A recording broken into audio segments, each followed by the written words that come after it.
40년 동안 과거 데이터를 봤을 때 가장 최악의 수준으로 지금 역전 현상이 벌어졌어요. 이제 지금의 시장 상황을 보면 굿뉴스로 받아들여질 것 같아요. 자, 오늘 크래프트 테크놀로지스 에이펙 오피스 오기석 법인장과 이야기 한번 나눠보도록 하겠습니다. 홍콩에 계셔서 저희가 화상으로 좀 연결을 해볼게요. 안녕하세요. 네, 안녕하세요. 크래프트 테크놀로지스 홍콩 오기석입니다. 일단 첫 번째로 50bp 인상은 뭐 크게 달라질 건 없겠죠? 현재까지 스탠스만 보면 50bp 인상이 훨씬 유력하지 않나라는 생각을 하고 있고, 만약에 이게 50bp로 끝난다라고 하면은 저는 사실 다음 주부터는 다시 조금 더 연말 랠리 느낌이 좀 오지 않을까라는 생각을 하고 있습니다. 저는 좀 걱정스러운 게 네. 50bp 인상까지는 뭐 누구나 예상하고 있었던 거니까 그것까지는 별 영향 없다가 만약에 네. 파월 의장이 이 자리를 통해서 혹시 매파적 발언하면 어쩌지? 라는 걱정이 좀 있거든요. 걱정은 사실 됩니다. 왜냐면 이분이 무슨 말할지 예상하기가 사실 좀 힘들어서. 근데 저는 사실 생각하는 게 이분은 뭐 심지어는 뭐 별명이 매파냐 비둘기파냐가 아니라 올빼미파다. 4%를 1년 만에 올리는 건 정말 충격이 있을 수밖에 없는데, 그럼에도 연준이 이렇게 할 수 있었던 가장 큰 바탕이 뭐냐면 기본적으로 미국의 고용 시장이 너무 탄탄하기 때문이에요. 그 경기 침체에 대한 이제 시그널이 강력하게 나오고 있어요. 뭐 제이미 다이먼, JP 모건 회장님 같은 경우도 내년도 경기 침체가 발생 가능할 가능성이 굉장히 높다. 경기 침체에서는 사실 부득이하게 따라올 수밖에 없는 게 고용 불안이 사실 따라올 수밖에 없는데, 내년도가 만약 그렇게 정말 된다라고 가정을 한다면 지금 사실 뭐 안전하다고 생각했던 고용이 내년에는 안정성이 떨어질 수 있다라는 생각이 들고.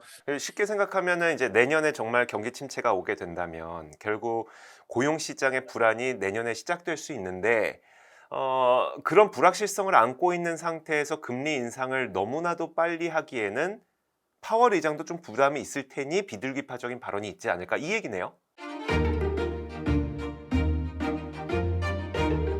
그러면 비둘기파적으로 얘기하기 위해서는 침체에 대한 언급을 꼭 해야 될 수도 있겠네요. 침체 언급이 저는 사실 나올 수 있을 것 같아요. 비둘기파적인 방향으로 가기 위해서는 침체에 대한 언급이 없을 수가 없고, 그리고 또 두 번째로는 실제 데이터를 봐도 사실 그래요. 블랙 프라이데이부터 사이버 먼데이까지 이어지는 이 구간에 미국 내의 소비 지출을 보면 작년보다 줄었어요. 또 그리고 경기 침체에 대한 가장 강력한 선행 지표라고 보통 받아들여지는 이제 미국 국채금리 역전 현상이 있잖아요. 그래서 일반적인 상황에서는 보통 그 만기가 길면 길수록 금리가 올라가요. 왜냐하면은 불확실성이 있기 때문에.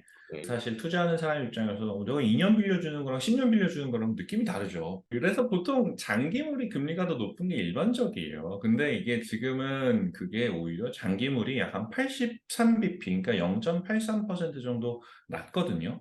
이렇게 되는 환경은 여러 가지가 있겠지만 기본적으로 미래에 경기 침체가 발생할 것이다라는 가정 때문에 그런 경우들이 많아요. 지금은 그게 살짝 역전된 게 아니라 뭐 40년 동안 과거 데이터를 봤을 때 가장 최악의 수준으로 지금 역전 현상이 벌어졌어요. 그래서 여러 가지 측면을 종합해 봤을 때 이번 발언에서 경기 침체 발언은 충분히 있을 수 있다라는 생각은 듭니다. 그러면요, 파월 의장이 만약에 경기 침체 발언을 했을 때 시장 반응은 긍정적일 수도 있어요? 이게 진짜 그 핵심적인 질문이기도 하고 가장 미묘한 질문이기도 한 게, 배드 뉴스가 굿 뉴스가 되고 굿 뉴스가 배드 뉴스가 되는, 보통은 굿 뉴스가 굿 뉴스가 되고 배드 뉴스가 배드 뉴스가 돼야 되는데 지금은 그게 완전 꼬여버린 상황이다 라는 얘기를 하고 있고, 제가 봤을 때는 오히려 경기 침체를 엄청나게 심하게 강조하는 게 아닌 상황에서는 경기 침체의 가능성을 언급한다, 이 정도라면 사실 오히려 굿뉴스로 받아들여질 것 같아요. 양적 축소 정책이 조금은 되돌림이 일어나지 않을까라는 그런 기대감을 시장에 살 수 있을 것 같거든요. 그래서 어 그렇게 본다라고 하면 오히려 안 좋은 뉴스가 시장에 긍정적으로 반응할 수 있을 것 같고. 지금 더 중요하게 시장 참가자들이 보고 있는 게 그럼 최종 금리는 어느 정도 될 거냐? 지난번에 뭐 네.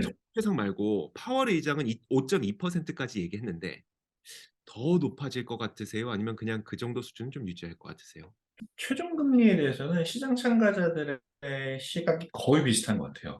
이거는 뭐 시장을 불리시하게 보는 사람도 혹은 베어하게 보는 사람도 거의 동일하게 지금 생각하는 게 5% 정도까지는 가지 않겠느냐라는 이제 생각은 다 하고 있고. 알겠습니다. 그러면 이제 그 5% 넘는 최종 금리는 거의 그 월가에서 비슷하다고 했을 때 만약에 파월 의장의 그 최종 금리에 대한 발언을 5%로 하면 그것도 시장에서는 좀 긍정적으로 받아들이겠네요. 제 생각에는 긍정적으로 받아들일 것 같아요. 혹시 이번 달 FOMC를 앞두고 인공지능에 혹시 특별한 변화가 있었을까요? 이번 달 들어서 뚜렷한 특징이 그 위험 자산은 보통 주식인데 주식에 대한 선호도가 좀 많이 올라왔어요. 음. 미국 주식 안으로만 보면 좀 재밌게 나타났던 현상이 올해 사실 성과가 제일 좋았긴 했던 게 배당주예요. 이번 달에는 배당주에 대한 비중을 좀 줄였어요.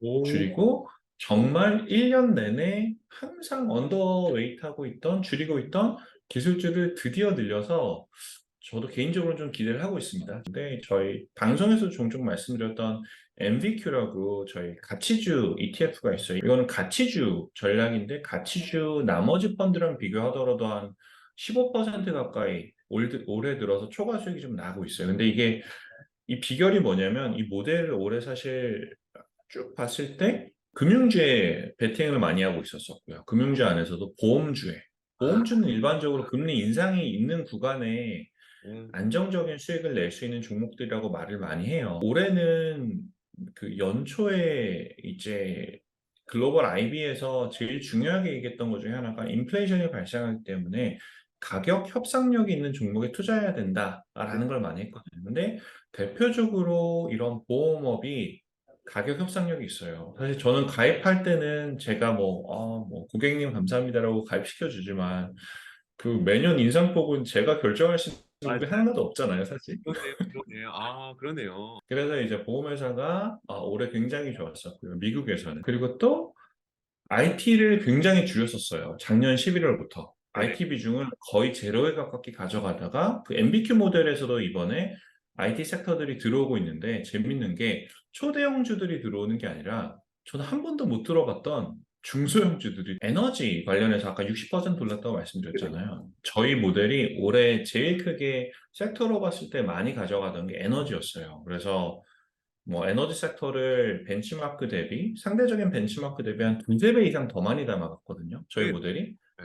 그러다가 이번 달에 익절했어요. 어제 서베이 나왔던 게 있는데 CNBC 뉴스에 나왔던 게 미국 개인 투자자들은 지금 주식시장에 투자를 굉장히 강력하게 할 준비를 하고 있어요. 네네. 그래서 서베이를 보면 95% 이상의 투자자들이 내년도 투자를 올해랑 같이 하거나 더 많이 늘려서 하겠다라는 답변을 줬고 줄이겠다는 1%밖에 없어서 뭐 서양 개미들의 활약을 좀 기대해 보고 싶습니다. 자, 오늘 그래서 이제 FOMC에 과연 어떤 것이 핵심 내용이 될 것인지, 그리고 파월 의장의 발언에 따라서 시장의 움직임은 어떻게 될 것인지, 더불어서 이제 보너스로 인공지능이 투자의 판단을 어떻게 바꾸고 있는지까지 이야기를 들어봤습니다. 자, 크래프트 테크놀로지스 에이펙 오피스 오기석 법인장과 함께했습니다. 고맙습니다. 감사합니다.